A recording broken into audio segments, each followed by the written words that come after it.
What's going on, man? Thanks so much for coming on the show.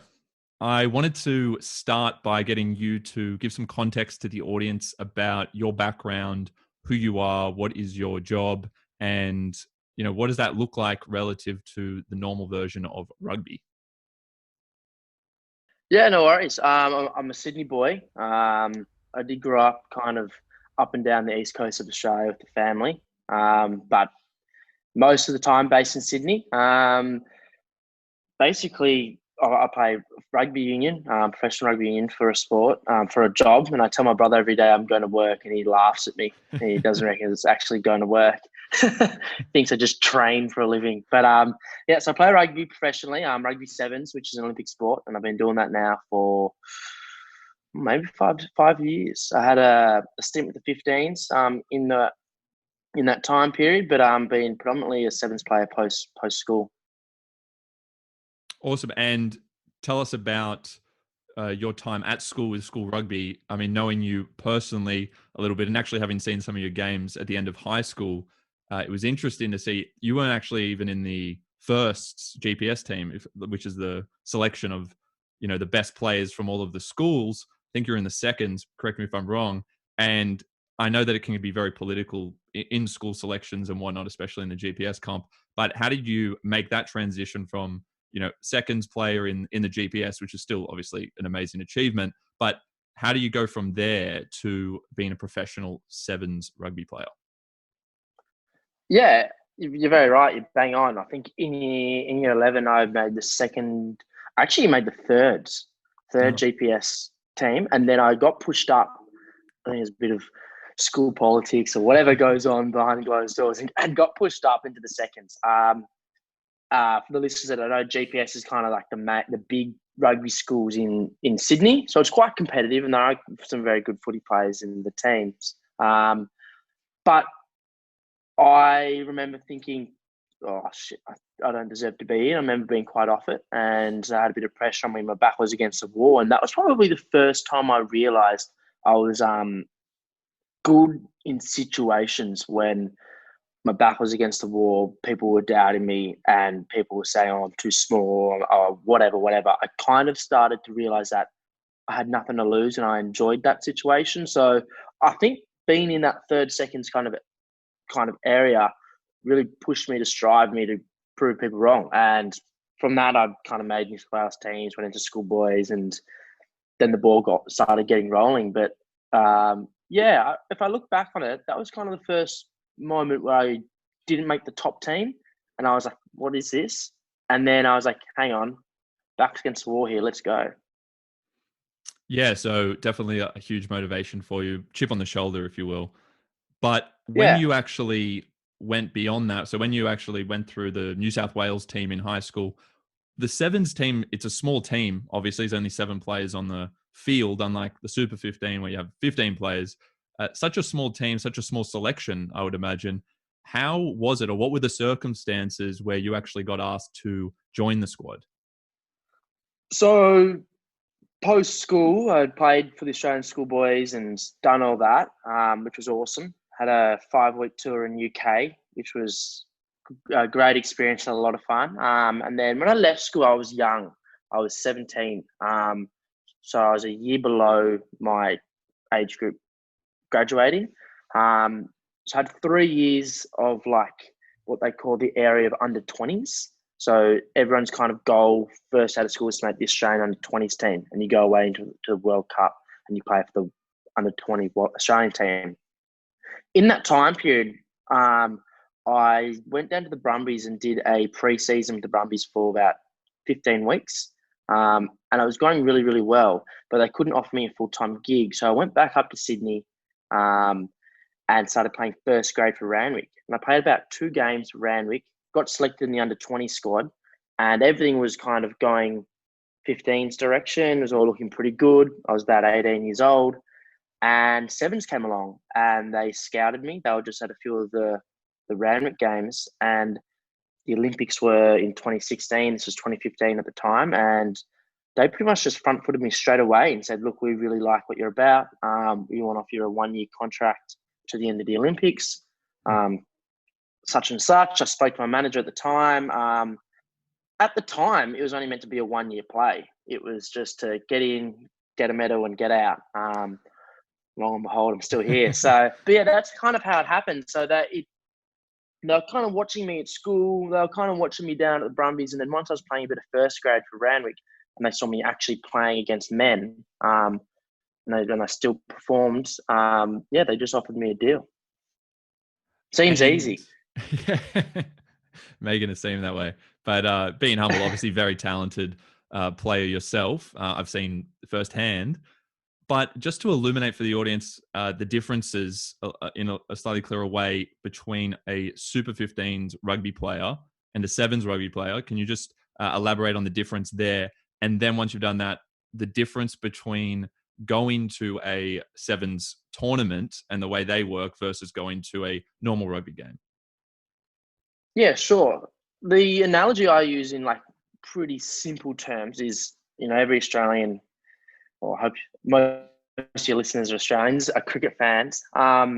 So you got your test matches, and that's the Australian cricket team. And then you have this new short format of the game of 2020, which is you have the Australian 2020 team, but then you also have, T20 team. They also have that new BBL clash, which is kind of like hot, fast, it's kind of a new product on TV.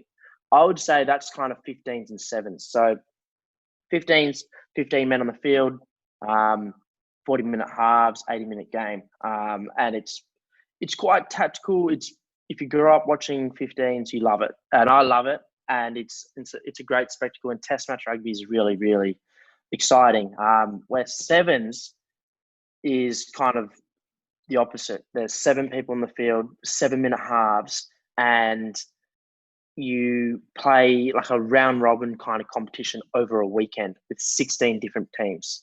So a normal year for me would look like there's a World Rugby Sevens circuit sponsored by HSBC, and there's 10 stops on the circuit. So we start off in Dubai, then we go to Cape Town, then we go to Hamilton, then we go to Sydney, then we go to Los Angeles, Vancouver, then we roll on into Hong Kong, Singapore, London, Paris. So there are 10 stops every year. And each year, 16 teams come to these tournaments, and we play a round robin, and there's a winner at each tournament. And at the end of the year, there's a world champion. If that makes sense. Yeah, no, thank you for clarifying that. So in terms of that being the sevens game being something that happens over a weekend, it's very condensed. It's like a season in one go, right? In one hit. I think that lends itself to what you've described as like a music festival kind of vibe at the actual stadiums. Can you tell us a little bit about that? Yeah, sevens is it's a festival, that's for sure. Like Hong Kong Sevens is probably the most famous sevens. It's kind of the mecca of the tournaments, and it's pretty special. That actually goes over 3 days: Friday, Saturday, Sunday. And there's 50,000 there every single day. But I don't actually know how many people watch the football. They get so many famous people like coming in and performing in between breaks, and there's like circus acts on the field in between games. It's really about the entertainment of the people, and we're just a byproduct of that. But yeah, it really, really is a festive kind of event. The games are just rolling in. They're 40-minute games. So Australia might play New Zealand for 14 minutes. There's a result. We run off the field, and all of a sudden, England's playing South Africa in another 14-minute game. So it's this constant changing. People are getting a new product every 14 minutes, and they're just in the stands getting absolutely smashed. It is pretty special. There's nothing quite like it, and it's very different to 15s, where it's an 80-minute game. You're sitting down and you're watching the one team play over a longer period of time, which is awesome in its own right. But yeah, 2 very different products, and it's very hard to compare them both these days. And you've talked about dealing with pressure, and that you found that you actually were quite good at handling pressure early on with the selection process, and making it, being against the wall and having to basically outperform others to actually make it and be successful at what you're doing. So there's pressure in that sense. What you've just mentioned as well is there seems to even be pressure in this temporal sense, like 7-minute halves. I also feel like when you said the sevens, it's like a 7-year career as well. Like everything's sevens, right? It's a very short career. Tell us about that pressure and why you think you're, not to say more capable, or I'll say it for you, why you are so good at handling the pressure that comes with a sevens career in particular. Yeah, you're right. Sevens is super unforgiving. Like you miss a tackle, they score a try. Everything is a one-on-one battle. It's in 15s, you got all these guys around you. If you kind of stuff up, there's someone covering you. You can kind of hide in the middle or on the wing. In sevens, you're so exposed. And usually there isn't someone next to you for 5 to 10 meters each way. So you got a one-on-one tackle. You got to beat your man one-on-one. And if you miss it, there's really no one else to blame. And it can turn like that. Like you can be up 14-0 and within 2 phases, it's 14-0 and the game's back on. We kind of have a saying, the game's not dead until you are 3 converted tries ahead with about a minute to play. Then you can probably go, we're going to be okay here. But seriously, other from that, besides that, yeah, that's a huge buffer, but it turns. Like I've had games where we've been playing Fiji and you're up, let's just say 15-0 with about a minute and a half to go and we lose it 17-15 or something like that, something really small. And you're just like, oh my God. And that's a really good example of our team not dealing with pressure. And I think the reputation Australia had, our team for the last kind of 4 years, is we're young and we're inexperienced, we're really talented, but when the heat comes on and when, you have to really nail your shot or deal with the pressure, we crumbled and we were boys playing men. And I think that's a factor of the sevens in Australia was so long looked as a stepping stone into 15s. And you'd have all these good players come in at 18, 19, 20, and then they'd leave. Where other teams, it was its kind of own vertical pillar in their rugby business. And they had these men that were 30, 28, 29, 30 with 50 caps under the belt versus people like me with 10. So that was kind of our reputation, but that has shifted over the last kind of 2-3 years now. And we've had a big focus on dealing with that pressure, dealing with the unforgivingness of the sport and keeping a core group of players together, because the only way you can get better really is by experiencing the losses, experiencing the stuff ups on the field. And now I've got this team, which is all roughly around 24, 25, 26, 27 at the right age, who have made enough mistakes and have won enough games as well to know how to deal with that pressure. But yeah, I've always been okay at it. I've always kind of enjoyed it. But, it's a 7-man, it's a team sport. And if, 6 of you are good at it and 1 of you is bad at it, it doesn't matter. We've got to be a whole kind of squad that can deal with pressure at once. So we've been doing a lot of stuff for training, just trying to perform under pressure. It's hard to simulate when it's not on the ground, not on the field, but we're doing our best because, we've been bad at it in the past.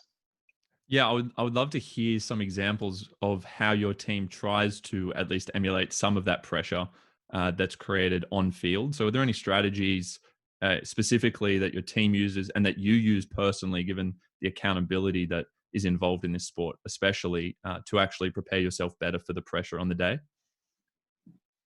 Definitely. With COVID happening, we haven't played for a year. So we've had to emulate that pressure through training. So at the end of training, there'll be a kind of like a pressure moment, we call it the golden point moment, where the coach will go, okay, 1-on-1 track, everyone watch, and 2 players will put their hand up and the whole team will be watching them, and they have to have a competition, and the person with the ball has got to try and score a try in this parameter and the person's got to defend him.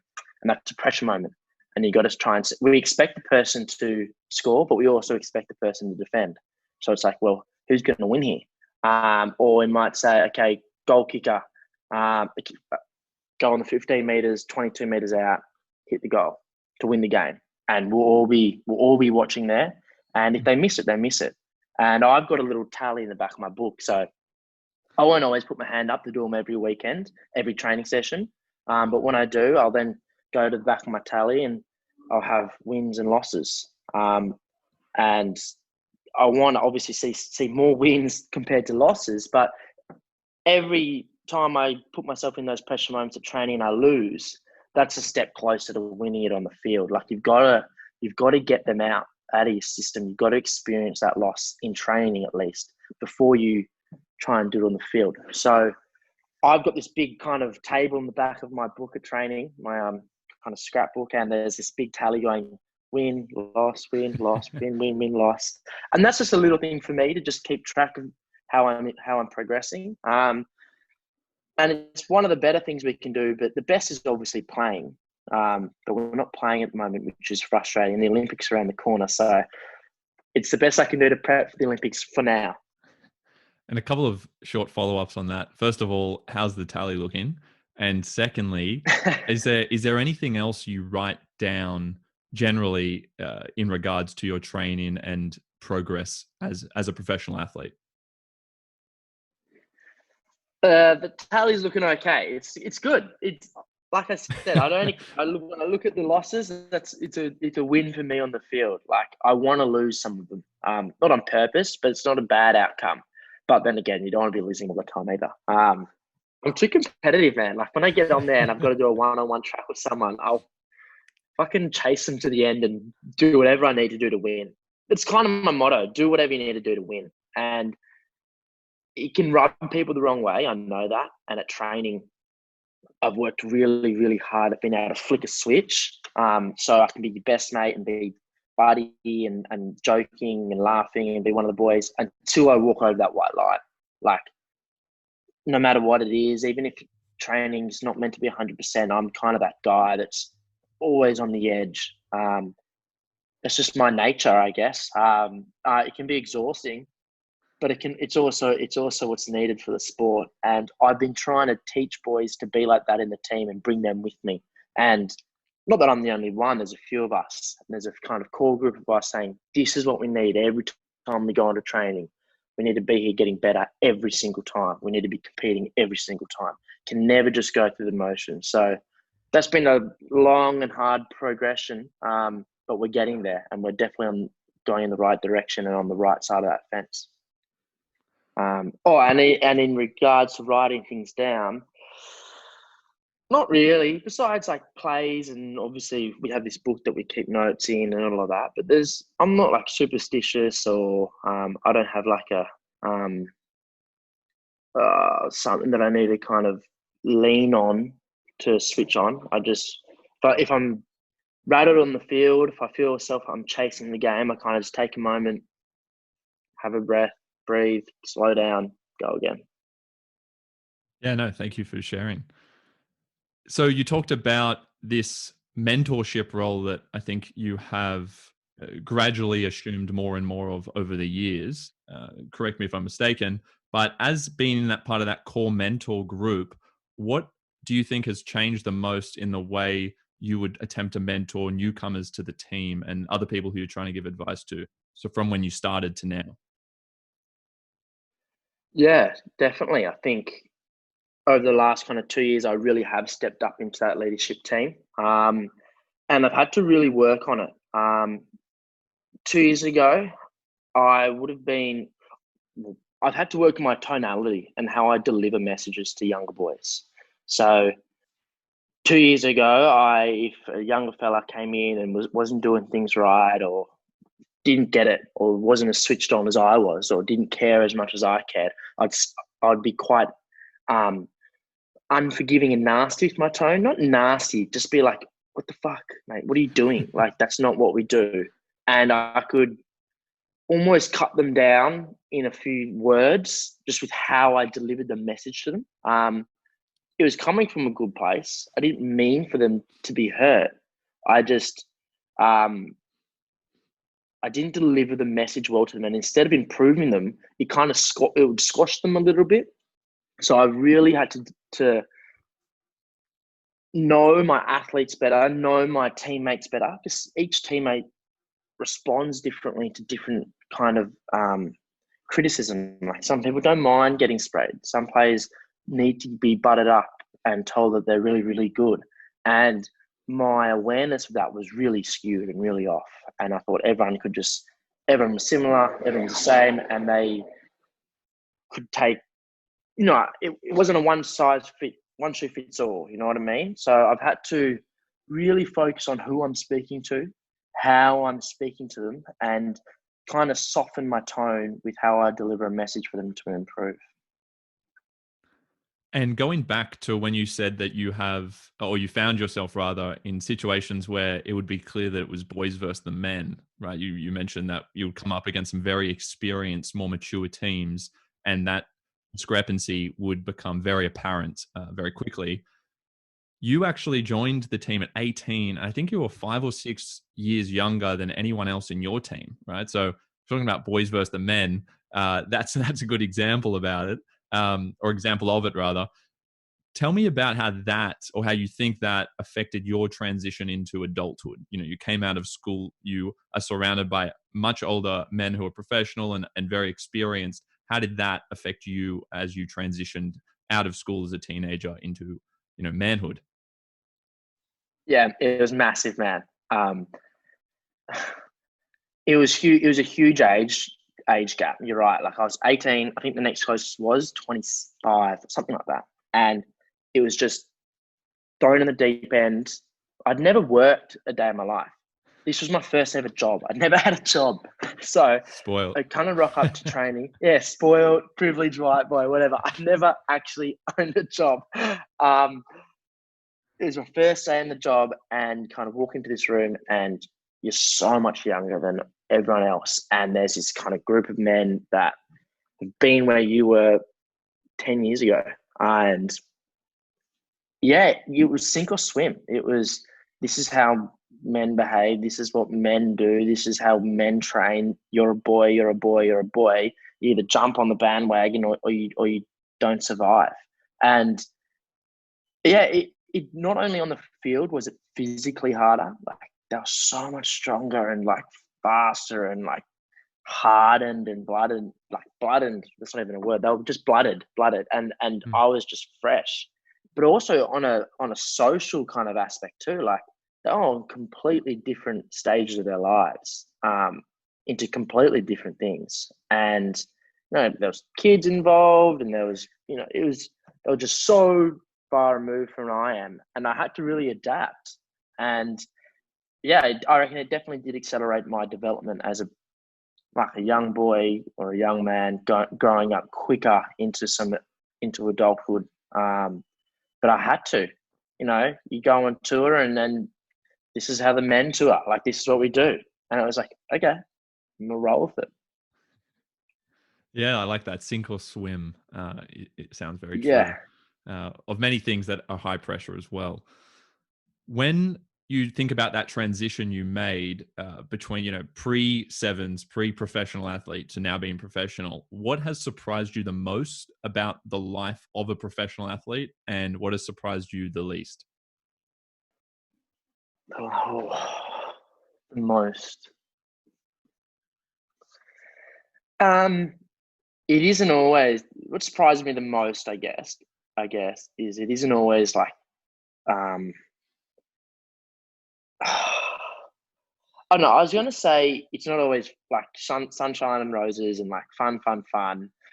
But then it also is like, at a part of my career, I was waking up and like I'd get the Sunday blues going to work, whatever everyone says. Oh, so I got to go to work on Monday. And then I kind of realized, I was like, mate, you're going to go catch a footy and get in the gym and hang out with mates. Like, that's not Sunday blues. And if you're getting down, not getting down, but if I was going, oh, I want to go to work tomorrow, it's hard. Get a grip. Like, go put a suit on and go work 9 to 5 or worse, or go dig holes in bloody whatever as a construction worker. Like, there's so many worse jobs. So it's kind of a funny balance. Like, there are mornings where you're 5 weeks into a pre-season. You've been getting up at 4:30, 5 o'clock every morning. Your body is so sore. You have no energy to give really to anyone else. And everyone else is kind of down, sucking energy out of you because everyone's like, oh, I need something. And you've got to find something to spark yourself or even spark the group or to train well and not go through the motions. And that's really tough. And that monotonous kind of training, and maybe if you're injured, just kind of going over and over is tough. But it can be a lot worse. And I think I got good at that, like around 20 years old when I was down at the Rebels. I'm sure we'll talk about it a bit later. And I was kind of going through the motions, going this monotonous crap. Like, I hate this. I was like, then kind of halfway through the year, I was like, mate, it could be worse. Like, it really, really could be worse. And if the worst thing in your life right now is waking up early on a Monday morning to go catch a footy, take a look at yourself in the mirror. Yeah, I feel like it's a tricky one because it sounds like there's like a guilt in feeling down about your job because, it's a job that many wouldn't even call a job, even though I know it is hard work. But I feel like, there's merits to feeling you're down about any kind of career. But it's also cool that you have learned to cultivate a broader perspective that allows you to be grateful for the opportunity you have. And then that seems to be very kind of empowering, and it helps you get through those Sunday blues that you were talking about. Yeah, definitely. And it helps me train better. Because if you've got that headspace of being like, oh, I don't want to do it, you train crap. But if you're a bit more just keen to train, you just train better. So it was both. It was to train better, to get picked, and it was also to just keep the ball rolling and not get down. Absolutely. And when you are traveling, right, you mentioned that you go to, is it 10 or so cities on tour, right? 10 or so cities. So every year, that's the season. And then, of course, you have the Olympics every 4, or in this case, 5 years. So what's it like when you go to a new city? Obviously, a lot of people would say, and I was going to say, you might have had very romanticized expectations about the life of a professional athlete. It seemed like you were kind of alluding to that, but it is kind of like that in some ways, I imagine. But what's it like when you go to a new city? How do you separate the part of you that wants to be a tourist with the part of you that's like, hey, I'm getting paid to be here as a professional? Yeah, you're right. So we do 10 tournaments a year, Com Games every 4 years, World Cup every 4 years, and Olympics every 4 years. So there's like one thing basically every year as well, like an exhibition match besides 1 year. So it's quite busy, and they're new. Those 3 are new every time. So you do go to a lot of new cities, and being able to separate work or here on holiday is quite difficult. And I think a lot of players do struggle with that. I've been caught out 100%. I get caught out in Cape Town every year on it. Cape Town is my arch nemesis. I think, look, I see new players make that mistake every single year. And I can't stop them from doing what they're going to do. Or like you can say, hey, you can remind them, we're here to do a job. We're here to perform. We're here to work. Be careful. But then you also don't want you don't want players of the team not to be social, because part of playing well is team kind of how the team's gelling, how the team's feeling, and how that's going to improve is by doing social things and by going out and seeing the city and enjoying the city. And, if you're in Paris, let's go see the Eiffel Tower or the Eiffel Triomphe or whatever, of course. But there is a very, very fine line of being a tourist, enjoying time off and your days off with the team and going to the city, but also having time off your feet, relaxing in your hotel room, because we're obviously training all week. We're busy a lot of the time, but we do have time off, especially at night. And then we do get like a dedicated 1 day off in each city each week. And it's that day, which is really important to just get that balance right. I'm all right at it. I'm okay at it. I've did that. What helps is if you've been there before, like if you're not a rookie, I've been to Paris, 4 or 5 times now, and I've so many times you can see the bloody Eiffel Tower. It is really nice, but it's when you're new and guiding those younger guys to say, yeah, go enjoy the city, but remember you're here to do a job. It's hard, but you also do get a little bit over it. Like we're there to perform, and winning and doing well is a much better feeling than enjoying a big day out, for a couple of hours. So yeah, it's hard, and I see players fall at the peril of it. Like I said, Cape Town, I've been there 4 or 5 times, but it still does it to me. There's something about Cape Town which just eats all players up. So I've asked my director of rugby to count me out of that tournament for the rest of my career. Really? Literally, I joke about it. I'm like, yeah, I'll sign on, but I'm not going to Cape Town ever again. Thanks, bye. Have you any stories come to mind that you can share? I debuted in Cape Town, and it's an awesome week. Like, South Africans love footy. Like, you're an absolute god in South Africa if you play rugby, and they love rugby sevens as well. Anyway, you're just in a really good spot. You're in the waterfront. It's really nice. There's really good food. There's beautiful beaches and around the corner. And there's one place called Shimmy's, which you go to on the night out afterwards, because it's also the end of a pre-season. It rolls into Christmas time. That's how it's set up. So you go kind of pre-season into Dubai, Cape Town, then you get your Christmas break and New Year's break, and then you kind of start back up again. So it's kind of it's a silly season. You're on Instagram and everyone at home's going out drinking in Bondi or whatever, and you're kind of like, oh shit, it's to get that vibe. And Dubai is the first one, so you don't go out in Dubai, and then you kind of just let loose Cape Town afterwards. But that week leading to it, it's usually 30 degrees. You go to Camps Bay, which is this beautiful kind of beach, like crystal white sand. There's bars and stuff that fall onto the beach. And you're kind of like, oh, why don't we just go up and have a beer at midday? And it's like, yeah, fuck, why not? And it's like, no, mate, you're here to play. Like, you're here to play.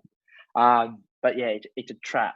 And any professional rugby player, I reckon, would agree with me. Have you ever had any close calls in terms of security? When you think about some places, some are more dangerous than others, or at least perceived to be. Have you ever had any close calls of that kind? Yeah, Cape Town. Cape Town's dangerous. It's probably the most safest city in South Africa, but it's still quite dangerous. Just one time I was out with the group, but I wanted to head home earlier. They were at a place called Mavericks. You can look that up a bit later on, Johnny. And Everyone's I had now. enough. Yeah. I had enough, and I decided to walk home. And I roughly knew the direction, but it was late at night. It was dark. And I was kind of walking along pretty quickly, and I found myself in a block, basically, which was like a shanty jail. They kind of have these compounds within the walls that a lot of the homeless people and men and women, it's kind of like a community, but it's kind of self-contained. They're kind of in like kind of like brick walls. There's kind of a few police around, but not really. It's basically an area for homeless to just kind of live kind of lawlessly. Anyway, I'm walking home to the hotel, and this is just in the city of Cape Town. This is just a block of it. It's really weird. And all of a sudden, I've walked into one of these, and it's late at night, it's probably 10 p.m. And they're kind of sprawled across the out on the street, and they kind of got these bonfires going in these like tin bins on the street. It's cold, and I'm the only kind of white tourist male you can see, and I'm just going, oh God, I'm in trouble here. And in that feeling where every kind of eyes on you just goes boom straight onto you, like, I'm not meant to be here. This isn't my area. What are you doing here? Obviously lost, very vulnerable. And my heart rate's just gone through the roof now. I'm walking a little bit faster. Few kind of like yells and like whatever kind of yelled at me, like, they're now noticing me. They're telling their friends, oh, look at this. I'm got a watch on, I've got a phone. Rule 101 you don't do in Cape Town. I'm now doing it. I'm walking home alone at night in a city that I don't know, which is already dangerous. And look, I was lucky nothing happened. I remember getting out of there pretty quick. I didn't want to run because I kind of make it look a lot worse. But that could have really, really easily turned sour, really easily. Luckily for me, it didn't. I got home, but I remember getting home and being like, that was so dumb. That was so dumb. That happens a fair bit. Like, any city can be dangerous if you're by yourself and you don't know the area, but especially Cape Town. That's probably about it. There's nowhere else too dangerous. Paris sometimes depends where you go out in Paris and at what time and how many people you're with. But yeah, Cape Town can be a bit red hot. You get it. There's these things called black taxis, and I say that because they're fake taxis, but I'm not going to say fake taxis. That might give people the wrong impression. And you think you're getting into a taxi, and you jump in, and the driver goes, "Where do you want to go to?" And you go, "Whatever." And there's no meter. There's nothing. They pick you up, and a lot of the time they pick you up and they take you to their town or their shanty town, and they bash you, they rob you, and they steal you. And so you got to be really aware that you're getting into a legitimate taxi. Otherwise, you're basically hostage. And my second year there, we accidentally got into one. We were trying to go to Camp Spade or a place called Caprice, which is awesome. And we got into this taxi, and all of a sudden we knew that this was a fake taxi. And he was, "Where do you want to go to?" And we were like, Camp Spade. And he took us there, which was actually good. But holy shit, he went like 100 Ks an hour. We're holding on to like those, what are the handles in the car, just running red lights, running stop signs. And we're like, slow down. Got us there really quickly because we did ask him to get us there quickly. Nearly took a few lives with him. But yeah, it was a bit dangerous. But you got to be careful of that as well. These fake taxis that kind of pick you up, and then all of a sudden you're not where you're supposed to be. There you go. So you get the best of Cape Town, but also the worst in other cities as well. Maybe that's why I love it. The best and worst of both worlds. I'm always on edge. I want to go back to the idea of rugby or any kind of professional sport as being a somewhat short-lived career. I've heard you say that it has kind of a short shelf life, right? Especially being a sevens rugby player, right? More so even than Super 15, perhaps, because of the competitive nature of it, and the fact that it's only just recently become a really big global sport meant that the longevity wasn't quite there all the time. When you think, how do you think about reconciling that tension between job security, because at the end of the day, it is a job, it's a means of income, you're paid a salary, and being a team player and helping those in your squad, in the larger squad, who could actually threaten your position? I reckon that's the hardest balance for me and for any footballer. And for mates as well. A lot of your mates you grow up with who have gone along a similar path that have turned pro, you end up usually turning and competing against one another. And that can be really difficult.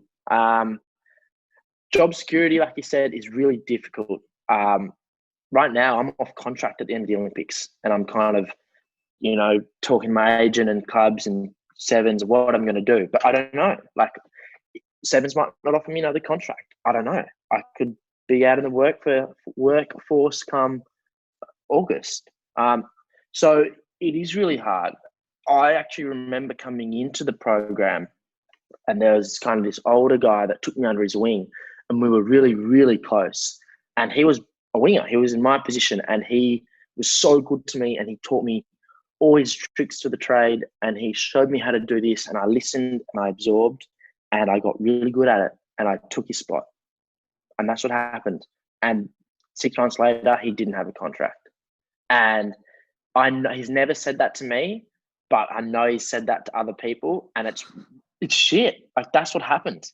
And inevitably one day that's going to happen to me. It's just will. He was a bit older. He was on his way out, but he still wasn't done. He said a few more years in him, and see ya. And that will inevitably happen to me. That's the cycle of life. Yeah, you get old, you break down, a young thing comes through, and they want to upgrade, and see you later. But it's hard. It's really hard because you want your team to be the best team possible, but then you don't want the other winger to be too much better than you, because then you could be out of a job. So it's a really difficult balance. The way I view it is if it's a rising tide, you will get better with the rising tide as well, and you will improve, and the person who you're helping will then help you, and then you get better together. Whereas if you try and push an agenda for a lowering tide, and you don't want someone to get better, the team gets worse, and then inevitably you get worse because the players with you aren't playing well either. So you need to improve as a team, and you need your players around you to be good, and you want to be going up together. But you also got to have that in the back end of the mind that you've just got to stay a step ahead of your competition every single time, because if it was me and if I was coming up and if I had a shot to take someone's position, I'd shoot my shot every time. Yeah, it's so interesting. It's somewhat paradoxical, isn't it? Because, you want to bring everyone up, but if you're bringing everyone up, then you can become scarce and think, oh, actually, they're going to take over my position if I help them get better, even though if you all get better, you'll get better. They call that a prisoner's dilemma, I think, in game theory. In economics, there is no stable social optimum there, because everyone is individually incentivized to bring someone else down, even though everyone would be better if they didn't. Yeah, there is. And I guess a way to kind of beat that is by constantly changing your game. Like, I was a winger in sevens when I came in, and that's all I did. I was just a winger. Now I play winger and I play hooker. I can play two positions, just getting some versatility to my game. So say a freak winger did come in and was better than I can then go, okay, I'll be the starting hooker now. And I'm in a position in the team now where I can do that. Like, if they wanted to pick me as the starting hooker, they could. If they wanted to pick me the starting winger, they could. So being able to keep evolving your game and not pigeonholing yourself into one position is a good way to stay employed. But yeah, it is a dilemma. But yeah, it's quite unique actually when you think about it. Yeah, no, very interesting. But it sounds like you are managing it well. That's a good strategy as well, to diversify your portfolio of skills and become indispensable. Right. Now, I've heard you say, I know you obviously went to the Olympics in 2016. You went to the Rio Olympics. Australia wasn't as successful as we would have liked in the sevens. I think you made it to the quarterfinals, but didn't go on to medal. And I've heard you say that you hold some personal regrets about the way you performed in the Olympics. Can you elaborate on what you regret there? And perhaps if you could just frame it through the lens of, if you could go back now as the player you are now to the player you were going into that Olympics, what advice would you give to your younger self? I would slap myself in the face and tell myself, my previous 18, 19-year-old self, that you have no idea what you're walking into. Honestly, I almost forget that I went to Rio. It really was that bad. The experience, it's so hard to say that, because for people who haven't been to the Olympics, you can easily say, wow, you're an Olympian. You went to the Olympics. That's awesome.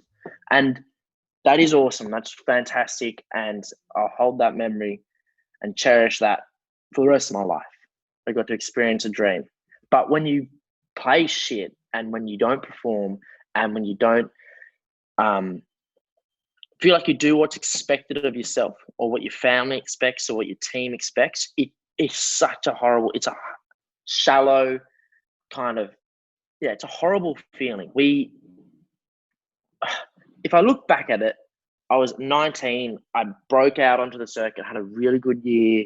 I won the Rookie of the Year at the World Rugby Awards, and everything was kind of just happening. Very rosy run, and I was at the Olympics, and I had been working hard for it for 9 months. Like it was really easy, to be honest. And people had been working hard for that Olympics for 4 years. You know, the Olympics got announced that it was going to be in 2016. I think maybe it was 2012. I don't know, around that time. So the sevens players then went, oh my God, there's a gold medal here in 4 years' time. And they started prepping for that date. I came in really late and slotted in, and I just got there really quickly. And that was just the nature of I was at my age and my contract, and that's no one's fault. But I didn't recognize or appreciate or even understand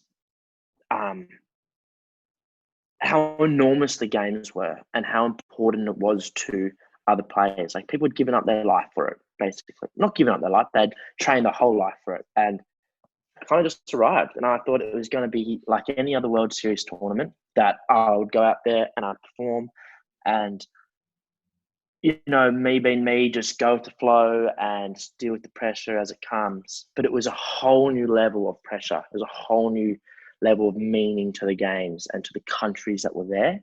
And that was something I'd never experienced before, let alone did I appreciate.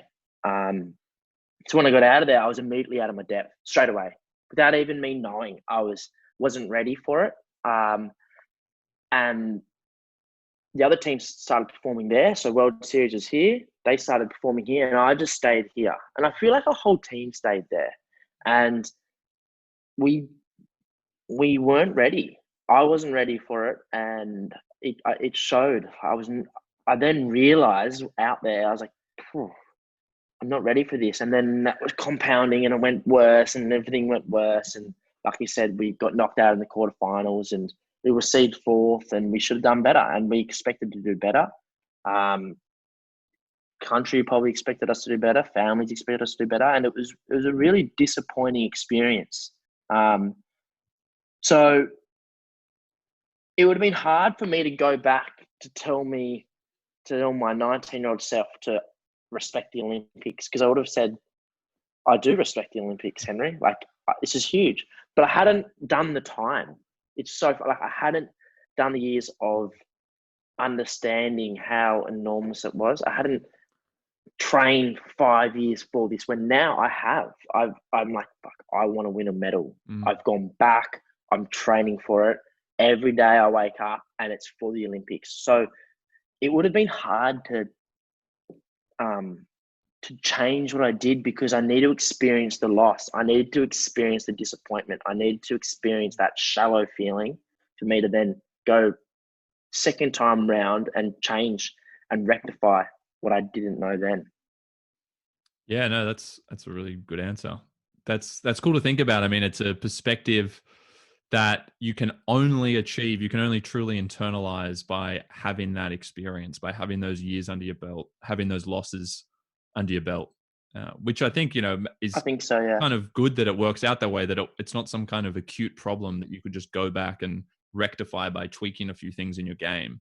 It's something far more macro than that. It's the whole perspective. Very much. Me knowing when to pull out of contact now better than how I know now compared to then would not have changed how I performed. Me knowing that the space is going to be there on the third phase play by natural instinct now would have not changed how I performed. I was mentally not ready for it. And I had to learn that the hard way, unfortunately. But everything in life that's worth doing is never easy, I guess. Yeah, that's right. And at least you learnt early. You got really thrown in the deep end, as much as you can be, I suppose, in the world of sevens, by going straight into the Olympics. So it'll make you all the more prepared for the next Olympics, which we can touch on at the end.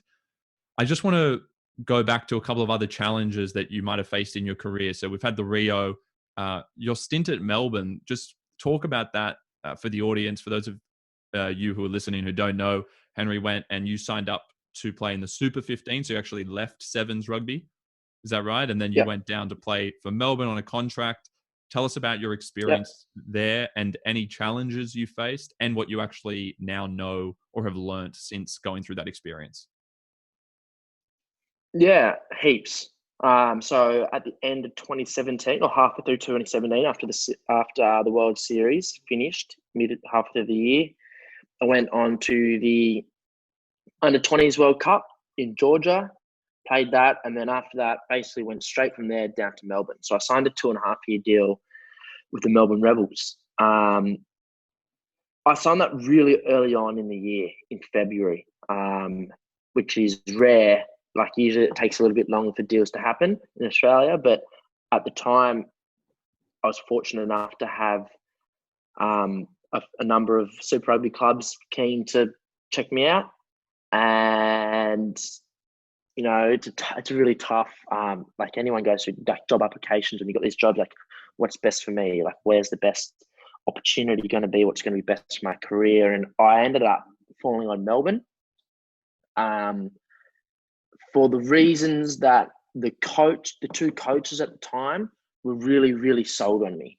The other Super Rugby coaches, they liked me. They wanted to get me in, and they were keen to having their program. But Melbourne really stood out because they were like, "We need you." They had a role for me. They said that we need you because of this, that, and that. And they said, yeah, like, they had a definite role for me, and I could see myself doing that. I was like, sweet, that's where I want to be. I want to be under a coach that likes me and is going to give me a job straight away. So I went down there, and besides the whole fact of just like moving out of home at 20 or 19 and like changing cities, like, that was a little bit tough, but not that bad. What was difficult was, and I'm not sure if you're aware, at the same time, the Western Force in Super Rugby were getting shut down. They were, I think, running at a loss for Rugby Australia, and they couldn't afford having 5 teams. They need to make 5 teams, 4 teams. So what ended up happening, it was becoming Rebels or the Force, and it was either or. And I had already signed to the Rebels, and I was like, oh my God, like, the team that I just signed with could collapse. And I was like, what's going to happen here? So that was a bit, that was maybe quite uncertain, but they ended up staying. And what happened with the Force was they all lost their jobs. And as a kind of like a movement by Rugby Australia, they basically merged the Force and the Rebels together. And which is fine. But what happened was the squad of now, which was meant to be 30, maybe 35, became 60. So it was a massive team down there for the next year. But what was really bad was I lost the 2 coaches that signed me. And look, it seems like I'm making a massive excuses, but basically the 2 coaches that I had, they left, and we adopted the 2 Force coaches. It was like a merger or a takeover. It was really what it was like. So the first kind of like 3 months when I was down there, players were getting sacked, like Rebels players were just getting sacked. Staff were getting sacked. The Force boys were angry because they had to uproot their lives and come across. And it was quite messy, actually. It was pretty uncharted territory as well for Super Rugby. That had never happened before. Anyway, I didn't get sacked. I kept my job. And I was like, oh, head down, ass up. Let's get to work, and let's adapt to this new team, this new coach. But what I didn't know was that my role had also, like, my job there, my role that was so clearly identified at the time, that left with the Rebels coaches. And I was left with a coach who I just didn't, I wasn't in his DNA. Like, there's nothing personal about it. It was just, there was no room for me there. And I kind of could see the writing on the wall, but I was like, nah, like, I'm here. I'm going to keep training. And there's a lot of good players down there too as well. And it just didn't seem to work. I didn't fit the mold for the team that he was looking for, and I never got an opportunity. And it didn't look like I was going to get my time to prove myself. And, you know, I got offered a deal back at Sevens, and my head was in a bit of a bad way. I hadn't played for 6 to 7 months, I was a bit lost, and I took it, and I'm very glad I took it.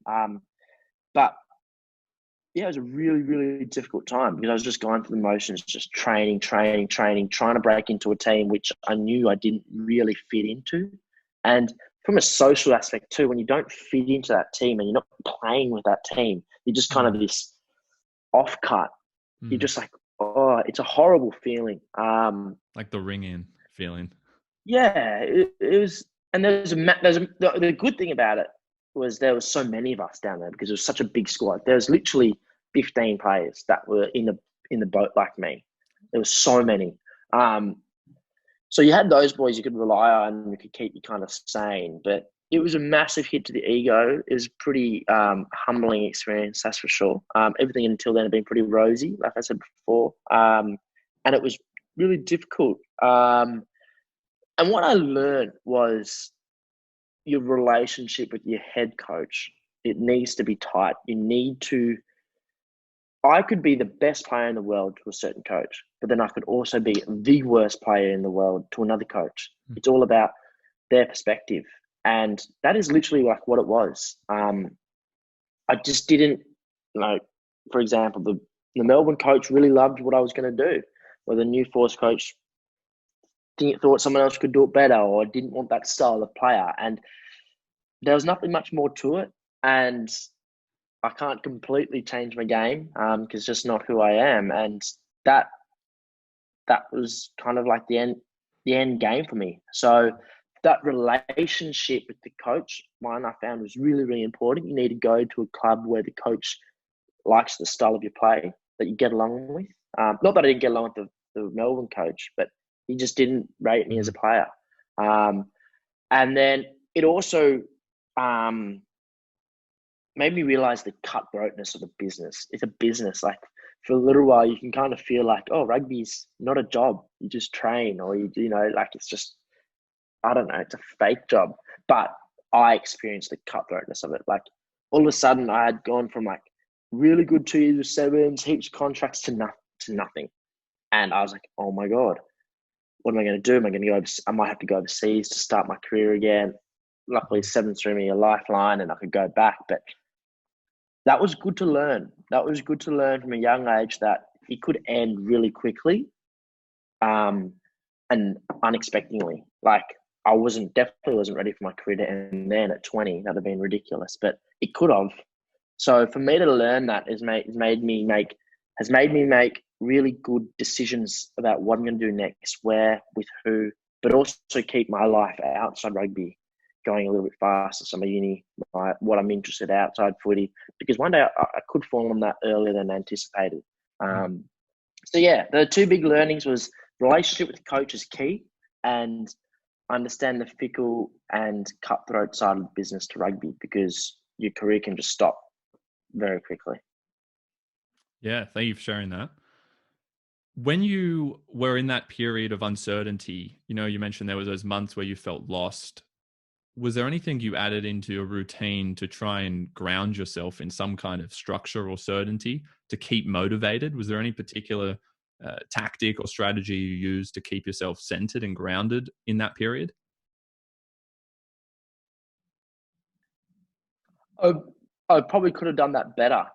I was younger back then. My roommate was in a similar situation to where I was, and yeah, I think when I realized that the writing was on the wall, I may have thrown that towel in a little bit too early. I wish I could have woken up better every day and gone in a bit harder. I wish I could apply myself how I apply myself now back then, and maybe things could have been different. I don't know. That's it. Again, it was almost like a learning that I needed to do. I needed to feel that monotonous opening the door to training, going, oh, got another shit day of training, for me to realize, no, it's not. It was kind of like another retrospective thing.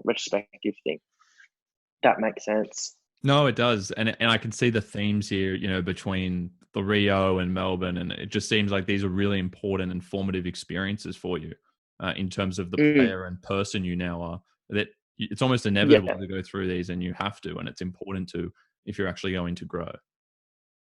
Yeah, and I think a lot of rugby players do.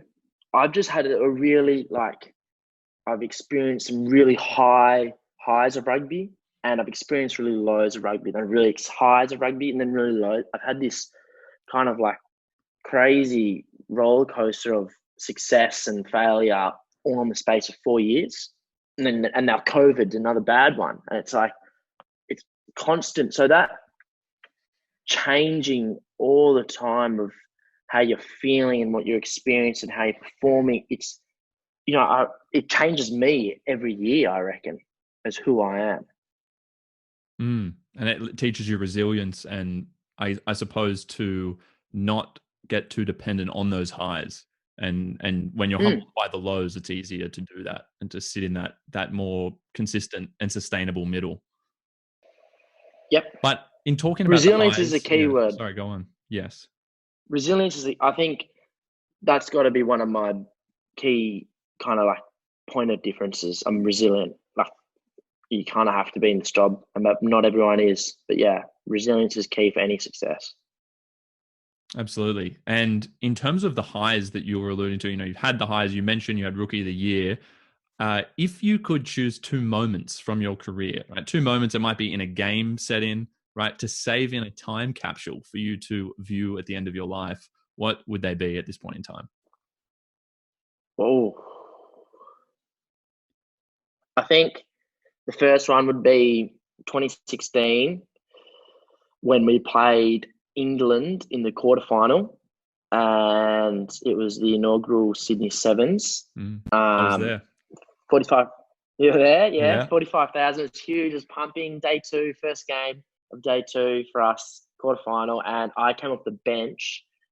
Um, 18 years old, and we were down. We were down by five with about a minute to go, and I just kind of, it's a bit scary coming off the bench with like a minute, 2 minutes to go, because you're like, I don't want to come on and lose the game, because you can so easily do that in sevens. Anyway, we were attacking, and I caught a long ball from Louis Holland, who hit me on the dime, and I remember getting the ball about 20, 15 meters out and just back myself to beat a player and run over and kind of ride the tackle and scored in the corner, which leveled the game up. We unfortunately missed that kick, so we went into overtime. But it's okay. We're back in with a chance now. Like again, sevens turning so quickly. And then in sevens, it's golden point in overtime, so the first point wins. So it's pretty cutthroat. And England kicked off into our 22, and I don't know, someone dropped it or whatever. They had the ball, and they were like 10 meters out, and like, no way. It's almost like when you're 10 meters out in sevens, like It's like a it's hard to stop. 70% of scoring. Yeah, like they're scoring for sure. And I remember being on this line so nervous, crowd's going mental. And they got a penalty, and we were just like, oh, they're gonna go for a drop goal, because they could have gone for a drop goal in one game, but they didn't. They tapped it. We defended like psychos, and we turned the ball over. And I remember getting the ball in our goal line, and I just didn't know what to do with it, so I just booted it downfield, and kind of went to about halfway line. One of the boys chased it, kicked it again. Fast forward, whatever. We ended up having a 5 meter line out now on their line. Now they're under the pump. A few things happened, and then I get the ball again on the wing about a minute later, and I had to beat a player, and I backed myself, and I scored in the corner, and we won the game. And it was pretty hectic. Like, we shouldn't have won the game, but I was able to come on late and score 2 late tries, both in the corner, to put us through to the semi-final, which we then went on to the final against New Zealand, which we unfortunately lost by overtime as well. Hectic weekend, hectic memory. I just remember, and to do it in front of like my family and friends, like for example, you in the crowd, like it was ever so more special. That would have to be up there. Second one, there's so many good. Probably it's hard to identify just moments. Had so many great moments in my career. Or it can be an But experience. Doesn't have to be so much a yeah, I particular remember day. Or weeks. Yeah, I remember weeks and Mhm. tours with groups and like consistent performances. Like, we just recently finished Vancouver and we came second. We lost to New Zealand in the final by a point.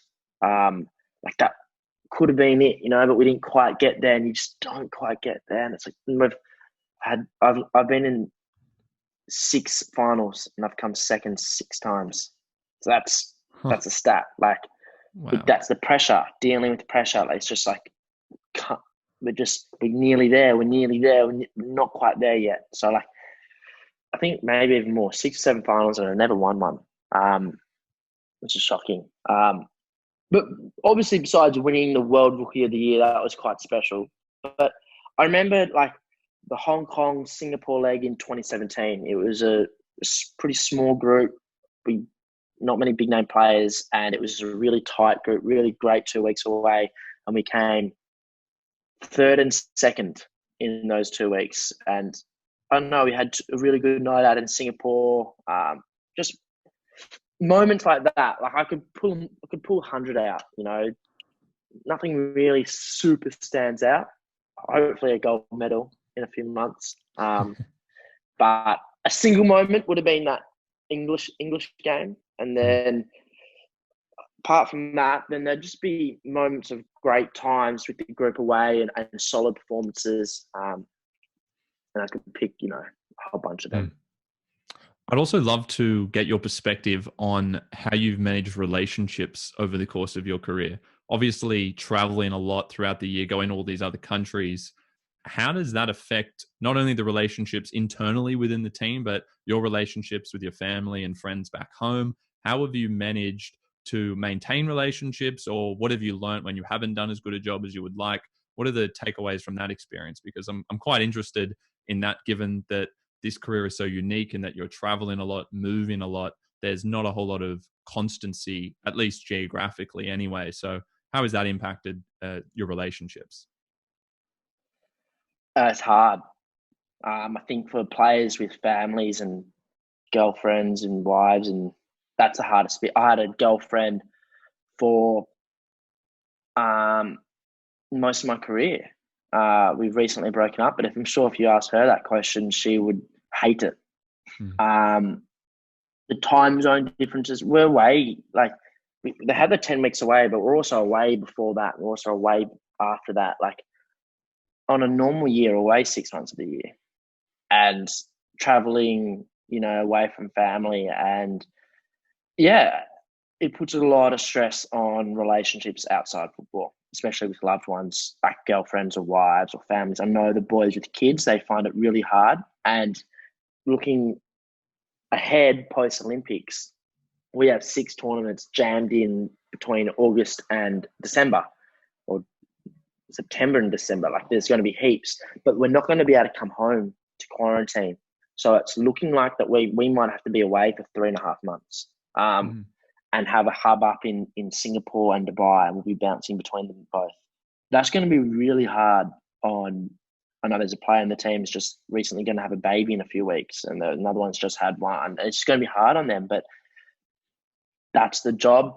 And with mates wise, I missed out on heaps. Like I missed out on heaps of 21st. I missed out on heaps of parties, and like, let alone just being disciplined and not being able to go out every Saturday night and see my boys, but also just not being there for things. And that adds up over 5 years, when you're not there for those moments of mateship, which connect the group. You miss out on that. You kind of miss out on growing your friendship with certain people, which is hard, which is difficult. But you form other bonds. You form bonds with the boys on tour, and your mates, your friendship groups change the circles you're with. So you get really tight with big boys on tour. Like I wouldn't say we're away long enough. Like it's usually 3 weeks that you turn on each other, and you just can't. It's like turning on your brothers or sisters. It's a hard thing to do, really. You experience so much together, and on your days off, because it's a smaller group, there's only 12 of you on tour. 12 is a small enough group for you to all to go to coffee together. In 15s, it's 35, like 30 on tour. That's too big for everyone to go and do Cafe everything won't fit you. together, you know? Exactly. So 12 of us, we would, on our Thursday day off, 12 of you will go do things. And it's awesome. And, you know, my best mates now are my sevens mates. And obviously I've got my best mates as well in Sydney that I don't need to see all the time. And they understand that. But from like a school perspective and my best mates from school, that it's hard to stay really, really, really tight with them because I'm just not there for them. And as much as that sucks, it does suck, but it's the reality. And then, yeah, and for a relationship wise, yeah, it's a hard job to have to keep a stable, healthy relationship. Mm. And obviously, as you said, like your best mates become the boys that you are in the team with and traveling with, which makes sense because you're around each other all the time. Does it ever get lonely when you're traveling, especially when you're going from hotel to hotel, city to city? You do get over like living out of a bag. You don't. I don't think you get lonely. Do you mean lonely on tour?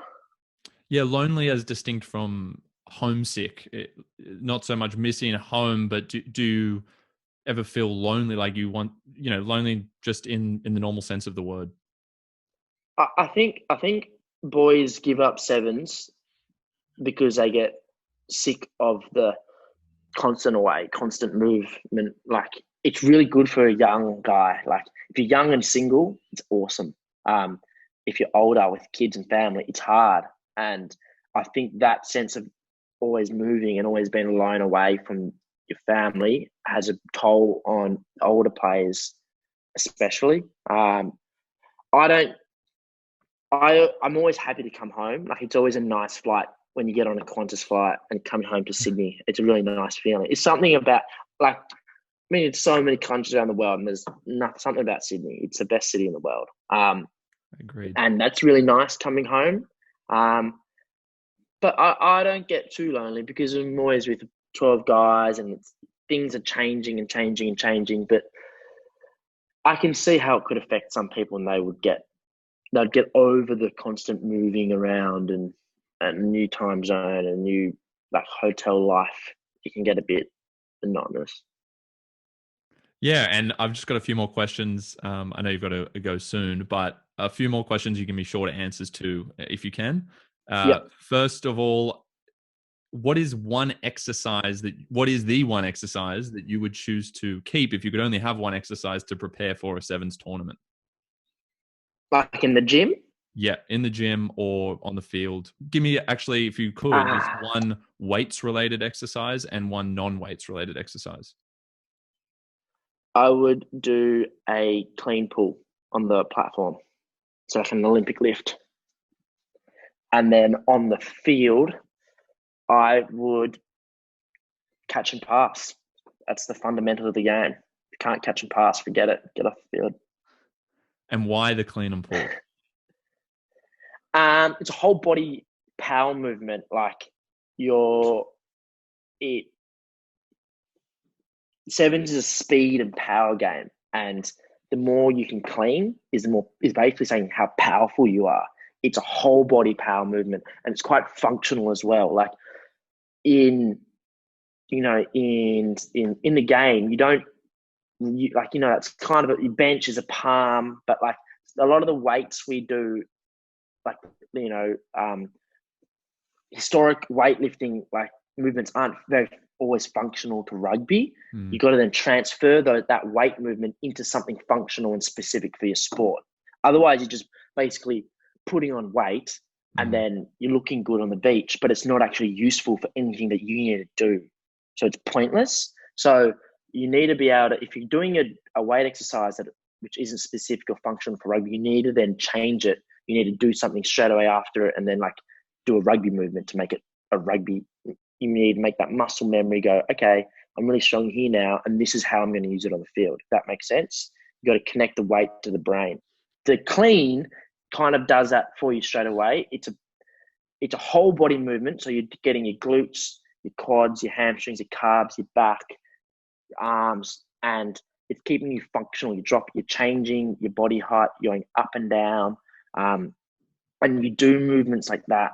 Not maybe linear like a clean, but you do clean outs that are kind of similar to a clean pull, or you run into contact in a similar type of shape. So it's quite specific to rugby, and you're hitting your whole body rather than one muscle group.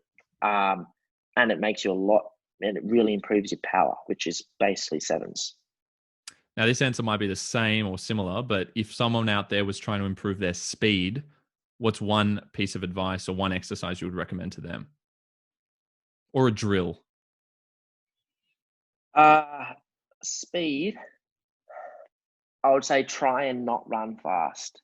That's a funny one, but a lot of times it's when you start to try and run fast, you run slower. So if you look at the best sprinters in the world, and if you zoom in on their faces when they are running, they're so relaxed. A lot of them actually drop their bottom lip like that, so they can get their face to relax and they can get their necks to relax, so their body can just get into the zone. Once you start like muscling it, your body tightens up, and you're twisting, and you're not getting your full range of movement. You're not getting to that gate where you can open up and relax and get into your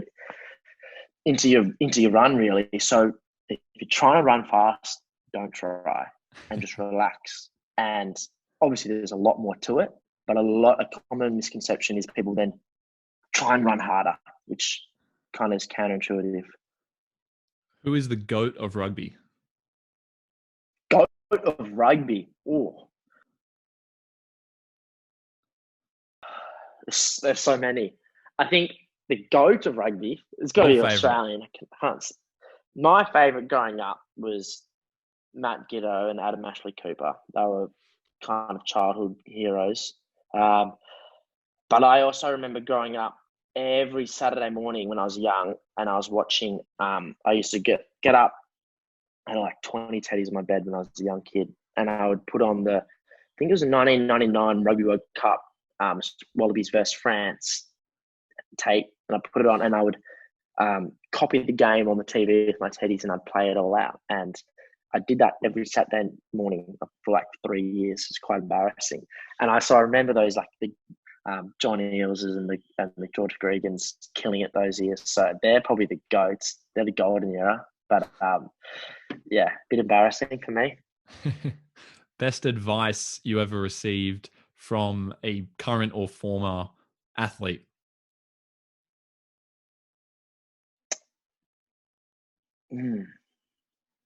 Best advice Can be technical. Probably the trainer I still work with now. Her name's Kathy Walsh. She's kind of adopted me into her group. I met her when I was 14. I've been training with her ever since. She been to the Olympics, represented her country in the 400 meters. She was American national champion at 20 years old. Like very, very good athlete, and she's just educated me so much on everything about performing, recovery, pressure, discipline, resilience. Without her, I don't know where I would be, honestly. She has molded me to who I am today, and she keeps me very leveled and very, she keeps me on track, I guess. I really couldn't narrow it down to one piece of advice, but without her guidance, I'd be like any other bloke just stabbing in the dark. The greatest sporting moment ever?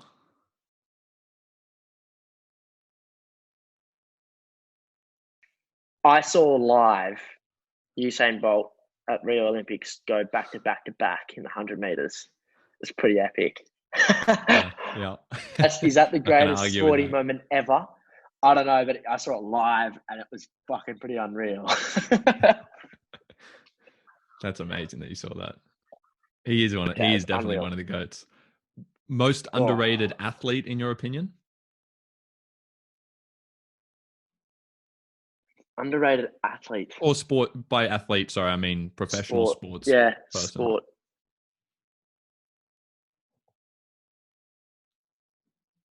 Can I say sevens players? No, yeah, of course.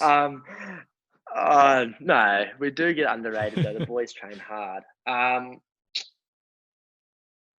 It's got to be something like really obscure, which is like, the football codes get so much like limelight, and then there's so like rowers. Like name me the top 4 rowers in Australia. Well, wouldn't be able to. No, wouldn't be able to, but they would train so hard. They would train so hard. Something like that, you know what I mean? Like Yeah. they would be training so much harder than any of us and so disciplined to an extreme, and no one would know, and they wouldn't get paid jack shit. It's tough. They must love it. People will be saying that about you as well, I think, with the sevens training. Yes, maybe. Yeah, maybe actually. Your biggest professional crush? Professional crush.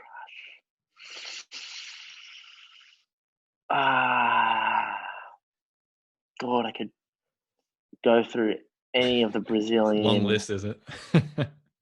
Yeah, any Brazilian beach volleyball player or any Dutch hockey player. I don't know. I don't know the names. Oof, this is your chance to make that shout out. I know. I'll tag them as well. Shit. Come back to me on that. I'm gonna think about it. Give me a minute. I'll give you a minute. I got one more. Favorite city and favorite stadium to play in? Hong Kong. Easy. It's unreal. Like city is like everyone knows it's happening. The whole week is just ridiculous. There's so much going on. And then the actual tournament is the best by a mile. They've been doing it the longest. They know how to throw a party. Hopefully it won't change too much with the change in government, but it's pretty unreal. And if I could tell, if you had the opportunity to go as a spectator, do it. You won't regret it. It's a really good week. It's a lot of fun. So Hong Kong for sure. I plan on going myself as soon as the borders open up, and we can go over and make a good boys trip. Bloody oath, mate. The boys would love it. Absolutely love it. Who is the first women's sevens player that comes to mind? The first one that comes to mind has got to be Charlotte Caslick. She's definitely the face of the women's program, and deservedly so. They've done such a good job at developing rugby in Australia for women, and them winning the gold 5 years ago has been fantastic. And she, I guess, has been the face of it. Yeah, she's been quite successful. Well, that'll suffice. Not the crush, though. One of my good mates is marrying her in a few months. So. It's trying to get some kind of subtle link there. Thanks so much for your time. It's been a lot of fun chatting to you about it. Appreciate all the insights. I think there's some really good themes there in terms of your career and a lot of growth, obviously, throughout your journey thus far. Do you want to tell people quickly, shout outs for the Olympics this year? Make sure they're tuning in. What are the dates? Yeah, please. We're really training pretty hard at the moment. So we play in July the 3rd, 4th, 5th. I think it's something like that. We're in the 3rd day of the Olympics we play. So we'll go for 3 days. Japan's a good time zone, so won't be too bad like last time. You can easily watch it, and we just want to do the country proud. We want to do our families proud and ourselves proud. So everything I do now is with that in mind, and same with the team. So really looking forward to it, and improving the last 12 months, which has been a bit of a basket case. Beautiful. All right, thank you so much, man. I do appreciate you making all of this time. It was a lot of fun, and hopefully we'll do it again soon.